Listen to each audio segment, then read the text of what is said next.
오늘 본문은 여섯째와 일곱째 대접 심판을 통해 우리에게 깨어 있음이 무엇이며 또한 어떻게 준비할 수 있는지를 생생히 보여주고 있습니다.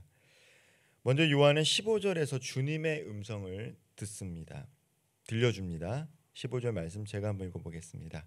보라, 내가 도둑같이 오리니 누구든지 깨어 자기 옷을 지켜 벌거벗고 다니지 아니하며 자기의 부끄러움을 보이지 아니하는 자는 복이 있도다. 보라, 내가 도둑같이 오리니라는 이 급박한 표현은 시간의 불확실성을 강조합니다. 도둑은 예고장을 주고 나타나지 않죠. 그렇다면 이 깨어 있다라는 게 늘 깨어 있으라는 말은 아닐 것입니다. 긴장한 상태로 잠을 자지 말고 있으라는 상태가 아니라 영적으로 각성해서 깨어 있는 삶을 살라라는 말이죠. 그렇다면 깨어 있다라는 것, 신약에서도 예수님께서 제자들에게 종말의 때 깨어 있으라고 말한 이 깨어 있다라는 상태는 오늘 본문에 나와 있는 의의 흰 옷을 입고 살아가라는 것입니다. 예수 그리스도로 덧입혀서 의로운 자로 삶을 살아가는 것, 하나님의 의로운 자로 삶을 살아가는 것, 그것이 바로 깨어 있는 삶의 상태라는 것이죠. 우리는 예수를 믿음으로 말미암아 하나님의 의가 전가되어 하나님의 의, 거룩한 의를 입고 살아갑니다. 그러나 우리는 어제도 말씀드렸지만 하나님과의 관계가 회복됨으로 이 원죄는 해결되었지만 우리는 마음과 생각 가운데 이 자범죄를 짓고 살아간다라는 것이죠. 연약한 인간이라는 것이죠. 그렇기 때문에 우리는 매일의 삶 가운데서도 자기의 죄의 때를 씻어내는 회개의 습관이 필요한 것입니다. 네, 하나님은 사랑의 하나님이다라는 것입니다. 그러나 우리는 그 하나님의 사랑에 응답해서 하나님의 거룩한 옷을 입고 살아가는 것이 필요하죠. 그러나 세상은 여전히 자신의 공로의 옷을 입고 살아가려고 합니다. 세상 기준으로 재단한 착한 행실, 높이 쌓은 업적, 혹은 종교적 정성이라 할지라도 의의 옷이 아니면 마지막 때에 아무런 덮개가 되지 못한다라는 것이죠. 교회에서 신앙생활하는 우리조차도 나는 교회에 충성했고 봉사하고 열심히 했으니 이런 생각을 갖고 살아가지만 그것보다 더 중요한 것, 정말 하나님의 은혜로 나는 충성하고 있는가, 하나님의 은혜로 열심히 살아가고 있는가가 중요합니다. 진정 십자가의 은혜를 의지하며 살아가고 있는가, 이것이 깨어있는 자들입니다. 깨어있는 자는 자신의 공허함을 직시하고 날마다 은혜의 옷장에서 예수 그리스도의 의의 옷을 입는 사람들입니다. 그러므로 회개는 한 번의 의식이 아니라 평생 이어지는 영적 호흡인 것이죠. 오늘 본문에서는 이 아마겟돈이라는 표현이 나옵니다. 예전에 이 영화에서도 이제 아마겟돈이라는 영화가 나왔는데 이 마지막 때의 아마겟돈, 마치 무서운 공포를 자아내는 이 장소적인 이미지를 담고 있습니다. 12절 말씀입니다. 또 여섯째 천사가 그 대접을 큰 강 유브라데에 쏟음에 강물이 말라서 동방에서 오는 왕들의 길이 예비되었더라. 여섯째 천사가 대접을 유브라데 강에 쏟자 물이 말랐다라고 합니다. 강이 말라서 어떻게 됐습니까? 동방의 왕들이 진군하는 길들이 열렸다라는 거예요. 강이 있어서 진군을 하지 못했는데 여섯째 천사가 대접을 부으니까 강이 말라 버려서 동방에 있는 왕들이 넘어올 수 있게 됐다는 것이죠. 즉 사탄의 연합군이 함께 진격할 수 있는 상태가 된 것입니다. 이 여섯째 심판으로 인해서요. 오늘 본문에는 이 개구리 같은 더러운 영이 나오는데요. 이 영은 어디에서 나옵니까?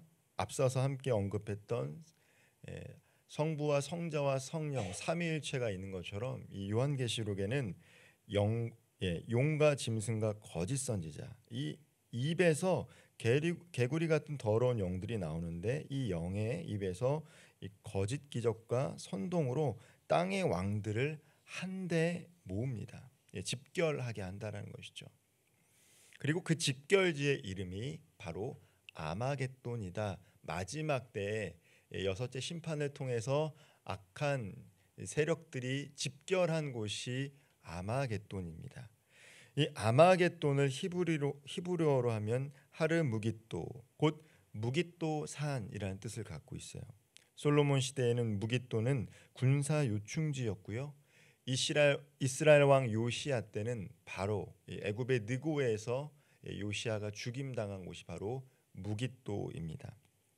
하지만 요한계시록에서는 단순히 지리적인 위치만을 의미하는 것이 아니고 하나님을 대적하는 모든 세력이 모인 곳, 즉 스스로 무덤을 파는 심판의 도살장이 바로 아마겟돈입니다. 그러나 성도들에게는 이 아마겟돈은 공포의 전장이 아니라 주님의 승리가 선포되는 거룩한 무대다라는 것을 기억할 필요가 있습니다. 오늘 마지막 때를 살아가는 우리의 삶에도 이러한 영적인 전투 현장지가 있죠. 이 아마겟돈과 같은 곳이 있습니다. 어떤 분들에게는 이 가정이 될 수도 있고요. 믿지 않는 배우자 또 믿지 않는 부모님과 함께 살아가며 영적인 갈등을 겪고 있는 곳이 있죠. 또 직장과 사업장이 될 수도 있습니다. 그리고 이 시대, 특별히 이 시대 정신, 하나님을 대적하는 시대 정신 속에서 살아가고 있는, 어쩌면 이 현 시대가 우리에게 살아가고 있는 또 하나의 아마겟돈이 될 수도 있죠. 그러나 우리가 기억해야 될 것은 이 영적 전투에서 반드시 우리는 승리한다라는 것을 요한계시록은 말씀해주고 있습니다. 사도 바울은 에베소 서신서에서 특별히 6장 11절에서 마지막 때를 살아가는 성도들에게 하나님의 전신갑주를 입고 우리의 싸움의 대상이 혈과 육이 아니라는 것을 꼭 기억하라고 했습니다. 예수 그리스도를 믿고 또 영적인 전투를 한다라고 하면서도 우리의 싸움의 대상이 눈에 보이는 상대방이 아니라 그들을 사로잡고 있는 악한 영들, 그들의 마음과 그들의 생각을 지배하고 있는 악한 영들이다라는 것을 꼭 기억하라는 것이죠. 그래서 사람을 미워할 수 있는 그런 감정이 있다 할지라도 그들을 미워하기보다는 그들을 사로잡고 있는 악한 영들을 대적하라라고 이야기합니다. 그리고 그 전쟁에서 승리하기 위해서는 전신갑주를 입으라고 하는 것이죠. 오늘도 주 예수 그리스도와 함께 영적 전투의 현장 속에서 말씀과 기도로 승리하는 삶을 살아갈 수 있는 저와 우리 성도님들 되기를 소망합니다. 마지막으로 이 7 대접 심판이 나옵니다. 그리고 7 대접 심판을 통해서 마침내 바벨론이 무너지게 되는 것이죠. 17절 말씀입니다. 7째 천사가 큰 대접을 공중에 쏟음에 큰 음성이 성전에서 보좌로부터 나서 이르되 되었다 하시니, 7째 천사가 대접을 공중에 쏟자 하늘과 땅이 동시에 흔들립니다. 이어 큰 성 바벨론이 하나님 앞에 기억되었다라고 합니다. 보통 성경에서 하나님이 기억하셨다라는 것은 좋은 의미로 사용되는데 여기서 기억되었다는 것은 좋은 의미가 아니죠. 이 요한계시록에 기록된 이 바벨론은 로마를 상징합니다. 로마를 상징하고요. 로마뿐만 아니라 하나님이 없는 문화, 경제, 종교 시스템을 상징합니다. 교만과 향락, 억압과 착취의 문명이 그 정점을 찍을 때 하나님은 잔을 기울여 진노의 포도잔을 부으십니다. 21절 말씀 읽어보겠습니다. 또 무게가 1 달란트나 되는 큰 우박이 하늘로부터 사람들에게 내리매 사람들이 그 우박의 재앙 때문에 하나님을 비방하니 그 재앙이 심히 큼이러라. 1 달란트쯤 되는 큰 우박, 달란트가 약 40kg에 해당된다고 하니까 어마어마한 우박이 하늘에서 떨어졌습니다. 이 거대한 우박이 떨어질 때에 사람들은 회개하기보다는 오히려 하나님을 비방했다라는 것이죠. 거대한 우박이 떨어졌을 때 건물과 성벽 그리고 인간이 자랑하는 그 모든 것들이 순식간에 산산조각이 납니다. 인간이 자랑하던 기술, 문화, 금융 시스템, 이 모든 것들이 와르르 무너지는 장면을 한번 생각해 보십시오. 요한은 이를 통해서 오늘을 살아가고 있는 우리들에게도 분명한 메시지를 전하고 있습니다. 하나님 없이 세운 또 하나의 바벨탑은 언제나 무너질 것이다 라는 것이죠. 하나님 없이 우리끼리 안전을 지키자라고 세워졌던 바벨탑이 무너졌던 것처럼 하나님 없이 성공, 하나님 없이 평안은 반드시 하나님께서 무너뜨린다라는 메시지를 전하고 있는 것입니다. 그러나 이 무너짐의 현장 속에서도 교회, 곧 한 사람 한 사람 교회로 부른 우리는 어떤 모습으로 살아가야겠습니까? 세상은 불안 속에 아수라장이 되지만 교회, 곧 성도들은 여전히 하나님을 찬양하고 섬김으로 하나님의 질서를 드러내야 하는 존재입니다. 가난한 이웃을 돌보고 진리를 왜곡하지 않고 회개를 선포하며 공동체 안에 사랑을 실천함으로써 우리는 무너지지 않는 성, 곧 새 예루살렘의 모형을 세상 속에서 증언하며 살아가는 존재인 것이죠. 말씀을 맺겠습니다. 요한계시록은 종말의 재난을 나열하는 공포의 문서가 아닙니다. 오히려 피 흘리기까지 사랑하신 어린 양의 승리를 노래하는 소망의 복음서입니다. 심판이 선포될수록 은혜의 빛이 더 분명해지는 것이죠. 오늘도 주님은 도둑같이 오시겠다라고 경고하시지만 예수 그리스도를 믿음으로 하나님의 의, 즉 의의 옷을 입고 살아가는 성도들에게는 마지막의 심판의 때는 오히려 소망의 날입니다. 주님께서 다시 오실 때 우리 주님은 저와 성도님들을 향하여 잘하였다, 착하고 충성된 종이라고 칭찬해 주실 줄 믿습니다.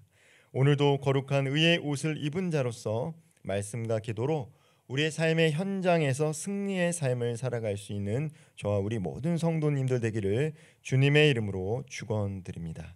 기도하겠습니다. 알파와 오메가 되신 하나님, 종말의 나팔이 울릴 때까지 우리 마음의 등불이 꺼지지 않게 하옵소서. 그리스도의 피로 덮어주셔서 두려움 대신 평안을, 무기력 대신 담대함을 허락하여 주시고 매일 말씀과 기도를 통해 승리하게 하시며 무너져가는 세상 속에서도 사랑과 거룩으로 새 예루살렘을 미리 보여주는 한 교회가 되게 하여 주옵소서. 이 모든 말씀 살아계시고 역사하시는 우리 구주 예수 그리스도의 이름으로 간절히 기도하옵나이다. 아멘.